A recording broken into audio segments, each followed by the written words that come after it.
देखने और सुनने वालों की खिदमत में मोहब्बत भरा सलाम। अब्दुल कयूम साहब हमारे साथ हैं। नाज़रीन, अमेरिका के सदर के दौरे शुरू हो गए। कभी वो मेक्सिको, कभी किसी तरह के बयानात आ रहे। अभी मैं आ रहा था तो एक साहब मुझे रास्ते में मिल गए। वो कहने लगे ये तो आप कहते थे कि ट्रम्प जब आएगा तो दुनिया के हालात ठीक होंगे, मज़ीद ख़राब होते नज़र आ रहे हैं। अब मैंने उसको कहा कि हमें तो पता नहीं था कि इसके दिल में क्या चल रहा है।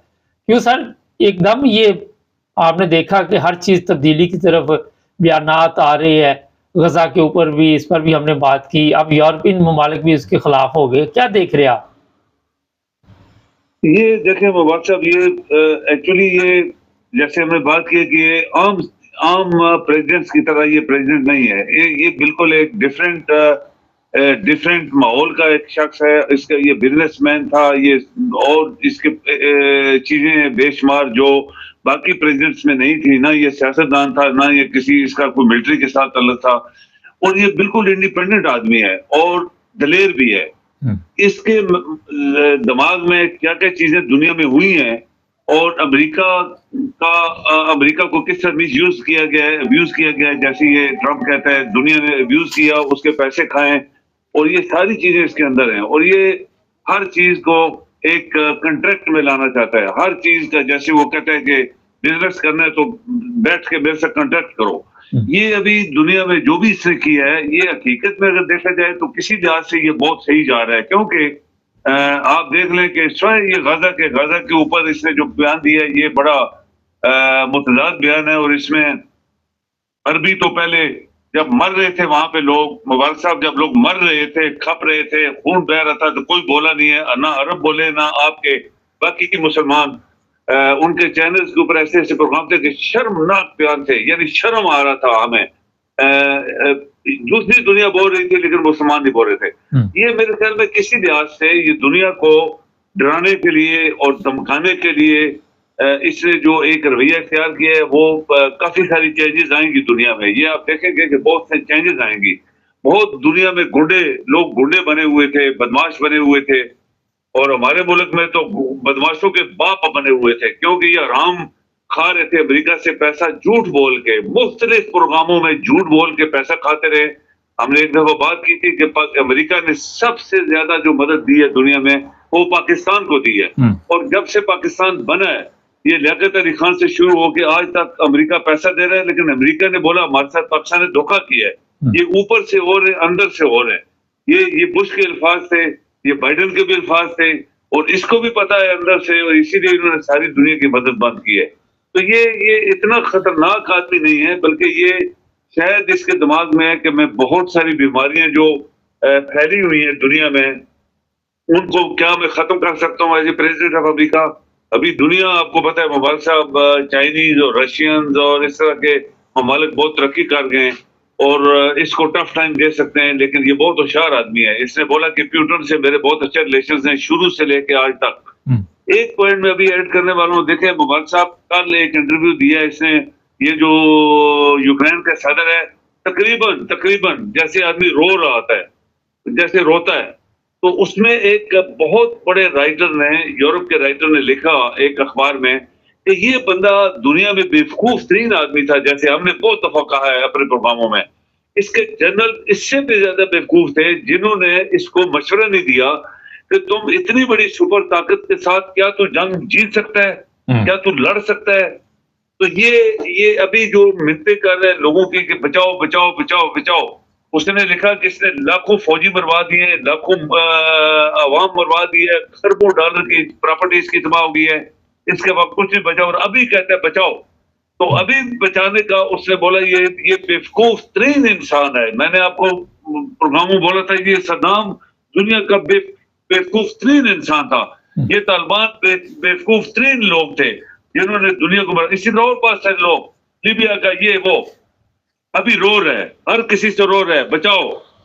चाइनीज से कह रहे हैं बचाओ, इस सदर से कह रहे हैं कि अमेरिका ने हमें धोखा दिया है। ये अभी इसके अल्फाज हैं कि मुझे अमेरिका और यूरोप ने धोखा दे के जंग में मुझे उतरने के लिए मजबूर किया था और मैं हार गया हूँ, मेरे पास कुछ नहीं है, लेकिन इन्होंने मुझे फंसाया था और मैंने जंग किया। ये उसके अल्फाज हैं कल के मुबारक साहब। तो आप देख लें, ट्रम्प मेरे ख्याल में एक आध उसके जो मुद्दात बयान है उसको छोड़ के ये बाकी दुनिया के लिए ये जो बातें कर रहे हैं सख्त, उससे बहुत से लोगों के रवैये मुबारक साहब सीधे हो जाएंगे। सर ये बताइए कि अभी यूक्रेन की बात की, जो हमारे पास इत्तला है इस वक़्त रूस बड़ी तबाही मचा रहा है यूक्रेन में, और उसको अब रोकने वाला कोई नहीं है। उसको बिल्कुल ऐसे ही है कि ग्राउंड फ्री मिली हुई है। क्या देख रही हैं आप? कितने देर और तक ये फ़िल्म चलेगी? ये बिल्कुल खत्म होने वाली है क्योंकि ये खुद कल एक बहुत बड़ा बरतानिया का एक एंकर था जिसको ये इंटरव्यू दे रहा था और इसी के ऊपर बहुत सारे लोगों ने कमेंट्स किए हैं, जो एक राइटर ने लिखा है ये बंदा खत्म हो गया है। ये इससे पहले अमेरिकन बहुत सारे एनालिस्ट ने बोला हुआ था ये जंग हारा हुआ है, ये इसको कौन पंप कर रहा है मारने मरवाने के लिए। और अभी इसने खुद कह दिया कि मुझे अमेरिका और यूरोप ने धोखा दिया था तो मैंने जंग शुरू की है। और चाइनीज की मिन्नतें कर रहा है, अमेरिका के सदर की भी मिन्नतें कर रहा है, बचाओ मुझे, जल्दी जंग खत्म कराओ। और प्यूटन, वही जो आपने अभी बात की, प्यूटन हंस रहा है कि शुरू ही से ये जंग एक सुपर ताकत के खिलाफ एक मामूली सा मुल्क, वही बात है कि हाथी और चोटी वाला मामला था और ये उसके साथ इसने टक्कर लगाई। इसको खुद समझ आ जानी चाहिए थी। हमने बहुत सा बोला है कि मुल्क किसका है, मुल्क तुम्हारा है, लोग तुम्हारे मर रहे हैं, मुल्क तुम्हारा तबाह हो रहा है, फौज तुम्हारी मर गई है, सारी तबाह हो गई है, तो किसी के थपकी मारने से तो ये काम नहीं हो सकते। और अगर अकल इसके अंदर होती तो ये बंदा शुरू से जंग न करता। ये इसने ट्रंप ने 2-3 दफा रिपीट किया कि इसको जंग शुरू ही नहीं करनी चाहिए थी। एक तरफ सुपर ताकत थी, एक तरफ छोटा सा मुल्क, और तुम्हारे अपने हथियार भी नहीं है। और एक राइटर ने लिखा कि अमेरिका के जितने पुराने हथियार थे यूरोप के, उन्होंने इसको दे के अपना पुराना वो स्टॉक खत्म कर दिया है और इससे पैसे भी हैं। ये मत सोचे मुबारक साहब इसको मुफ्त मिले हैं। ये एक बड़ी हैरान की बात है। उसने देखा कि सब पैसा इसने दिया है और ये पुराने हथियार उनके खरीद के उनका स्टॉक खत्म करवा दिए, वो अपने नए हथियार बना रहे हैं उसी पैसे से। अच्छा, ये बताइए कि पाकिस्तान की इमदाद बंद हुई है।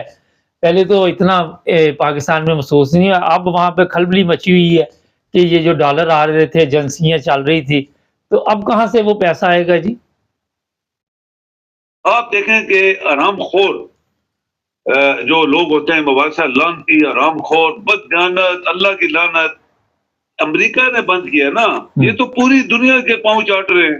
ये तो इस्लामी बैंक से पैसा ये खा गए, ये इस्लामी मुल्कों से खा गए, ये चाइना से सारा पैसा कर, चाइना अंदर से मुबारक साहब, ये ध्यानदारी के बाद चाइना इनसे बहुत सख्त नाराज है। वो कहते हैं मुझे किस किस कौम से वास्ता पड़ गया है। वो पैसा दे दे के मर गए और ये खा रहे उस पैसे को, वो कोई चीज कंप्लीट नहीं हो रही। तो ये बाकी मुल्कों से, इस्लामी मुल्कों से, हर बंदे से इन्होंने पैसा खाया है। तो ये वो इनके पास इनका वो जो पाइप्स लगे हुए हैं वो वहां से पैसा आ रहा है। अमेरिका वाला तो इनके घरों में इधर उधर सब इन्होंने बाहर भेज दिया, खरबपति बन गए, अरबपति बन गए, हर जगह इनकी जायदादें हैं। जो बाकी मुल्कों से लिए वो भी खा गए। जब पाकिस्तान के बैंक में मुबारक साहब $10 बिलियन से ज्यादा पैसा ही नहीं है, और जब अब मोटे मोटे लोगों का पैसा जो इन्होंने उधार दिया वो गिने तो वो $16-20 बिलियन बनते हैं, उसमें से भी खा गए ये। यानी पाकिस्तान के पास अपना 1 रुपया जो होता है वो नहीं है। तो इससे आप अंदाजा लगा सकते हैं कि 75 साल हमारे साथ क्या होता रहा है और आज क्या हो रहा है। अगर आपकी कौम जिंदा होती, जो हम बार बार रिपीट कर रहे हैं, और मुबारक साहब आपने जो कल आपने प्रोग्राम किया वो बहुत जबरदस्त प्रोग्राम था। मैं बात यहाँ ही मोड़ता हूँ थोड़ी सी, अगर अकल लोगों को में हो तो इस प्रोग्राम को सुने और समझे कि आपने कितनी अच्छी अच्छी और कैसी नसीहत आमोज बातें की हैं। लेकिन अफसोस है जब कौम पूरी नहीं समझती, मुबारक साहब 24 करोड़ लोग नहीं समझ रहे, तो ये घटिया किस्म के लोग जो 5, 10, 20 हजार 2000 बंदे, ये किधर समझेंगे। ये तो घटिया लोग हैं, ये तो अनपढ़ जल्दी लोग हैं। मैं हमेशा से कहता हूँ इनको क्या समझ आएगी। ये उन पीरों की पैदावार है जो बाहर दुनिया में बैठे हैं। मुबारक साहब एक बहुत बड़ी बात है, मैं तो कहता हूँ पूरी यूरोपियन यूनियन और जितने बड़े बड़े तरक्की याफ्ता मुल्क, सबसे पहले जो गंदगी का ढेर है, मुल्लाज हैं जो वहां से भाग की तरह आ गए, इनको यहाँ से उठा के बाहर फेंके। ये सबसे बड़ी, इनको पकड़े, इनकी आंखें बंद करें, पाँव में इनके और रस्से बांधे और घर भेजे इनको पाकिस्तान में। तो फिर यूरोप में इधर उधर जो तरक्की याफ्ता ममालिक में आज प्रॉब्लम ये हल हो जाएंगी। ये एक बहुत बड़ी प्रॉब्लम है जो यूरोप ने अपने सर के ऊपर डाली हुई है, और इनको पकड़े, इनको उठा के बाहर फेंके। अभी देखिए पाकिस्तान में क्या हो रहा है, 75 साल से मुबारक साहब ने उसने तरक्की नहीं की, दर दर के धक्के खा रहे लोग, समुद्रों में डूब रहे हैं, अपने मरवा रहे हैं, अपनी जायदादें बेच के बाहर आना चाहते हैं, आधे रास्ते में मरते हैं, आधे वापस फिर उनको भेज दिया जाता है, निकलो इधर से। तो ये किसकी नालायकी है? पाकिस्तान के अंदर अगर लायक लोग, दयानतदार लोग, काबिल लोग बगैर किसी मजहब का नाम ना लें, दुनिया में कोई मजहब का नाम नहीं होता, ये सिर्फ पाकिस्तान में पैदा किया गया है। लोग गिनते हैं पाकिस्तानी, काबिल, लायक, महब वतन, उनको मुल्क की सीटें दी जाती हैं, वो मुल्क चलाते हैं। जैसे मुल्क बना था और पहली कैबिनेट में देखे कैसे कायदे लोग चुने थे, कैसे कैसे वो लोग थे, उसमें हिंदू भी थे, उसमें क्रिश्चियन भी थे, उनमें पारसी भी थे, सब थे। तो उसने लायक बंदू को चुना था। आज वो चीज नहीं है। आज हम कहते हैं मैं चौधरी राजा शेख फला फला फला फला, कोई पाकिस्तानी नहीं कहता अपने आप को, कोई मुसलमान नहीं कहता। और ये आपको पता ही है कि पाकिस्तान में ना इस्लाम है ना जमहूरियत है। सर आखिर में ये बताइए कि जो भी बात आपने की, मेरे पास ये खबर है कि जर्मनी में ऐसे लोग आए हुए हैं जो वहाँ पे चाहते जी शरीयत नाज़िल हो, और हैम्बर्ग से भी एक खबर है कि वहाँ दोबारा पुलिस की कार्रवाई हुई है। आप क्या समझते हैं कि यहाँ शरीयत आके इनको याद आ जाती, तो इस्लामी ममालिक में क्यों नहीं शरीयत याद आती? देखिए ये तो वही मैंने बात की है ना, सबसे बड़ा गंद जो है, सबसे बड़ी बीमारी जो है, सबसे बड़ी वो ये मुल्लाज है। ये मुल्ला को पकड़े पहले, पूरे यूरोप अमेरिका तरक्की याफ्ता ममालिक से इनको पकड़े और इनको उठा के बाहर फेंके, जिस मुल्क से आए, पाकिस्तान से आए, और इनकी नस्लें ना इधर पैदा होने दें, क्योंकि ये वो गंदगी के ढेर है कि जो सारी जिंदगी ये जब तक लोग जिंदा रहेंगे उनको ये प्रॉब्लम में खड़ा रखेंगे। ये ना मुसलमान है, ये बल्कि मुशरिक है और ये काफिर है। ये यहाँ आ गए, ये सारी दुनिया के इस्लाम को इन्होंने खराब किया है, लोगों को खराब कर रहे हैं। और आपको पता होना चाहिए मुबारक साहब के जितने अरबी मुल्क है उनमें इनकी कोई वक़्त नहीं है, 0% भी इनको गवर्नमेंट नहीं समझती। इनको लिख के खुतबा देते हैं और ये पढ़ते हैं, ये बकते हैं। ज्यादा बकवास जो इन्होंने ज्यादा करते हैं पाकिस्तान में करते हैं, क्योंकि पाकिस्तान के लोग इनके बकवास से सियासतदान फायदा उठा रहे हैं। ये बकते ये हैं और फायदे वो उठा रहे हैं, इसलिए वो कहते हैं इनको बकने दो। तो इस्लाम में तो ये चीज नहीं है ना, इस्लाम है कुरान अल करीम। अगर आप कुरान अल करीम जो अल्लाह की किताब है, जो कहा गया है इसको पढ़ो, इसको समझो, हमारे नबी को भी ये कहा गया तुम खुद पढ़ो और समझो और लोगों को पास करो आगे। अगर वो पढ़ते तो ये इस्लाम जो आज पाकिस्तान में ये ना होता। पाकिस्तान में कोई इस्लाम नहीं है, पाकिस्तान कोई इस्लामी मुल्क नहीं है। और पाकिस्तान में जो जमहूरियत के लिए अमेरिका खरबों डॉलर देता रहा, वो एक जरा भी % उस मुल्क में जमहूरियत नहीं आई। आज जो है वहां पे गुंडागर्दी है, बदमाशी है और आरामखोरी है वहां पे सिर्फ, बाकी सब कुछ खत्म हो गया है। और मुल्क आपका क्यों बचा हुआ है, ये बड़ा मैं हैरान हूं वैसे। चले, बहुत शुक्रिया सर। जी बिल्कुल जी। नाज़रीन, कल कुछ लोगों ने लिखा कि कॉमेंट्स बंद ना करें, हम बंद नहीं कर रहे। एक आधा बंदा आता है, फौरी तौर पर हमारी टीम डिलीट कर देती है, मगर इनको आप ठीक नहीं कर सकते, क्योंकि ज़ाहिर है जिस तरह अभी सर ने भी बताया कि जहाँ इनकी तरबियत हुई है, जिस माहौल में हुई है, बड़ा मुश्किल होता है किसी को तब्दील करना। चैनल को सब्सक्राइब करें, जुड़े रहें हमारे साथ।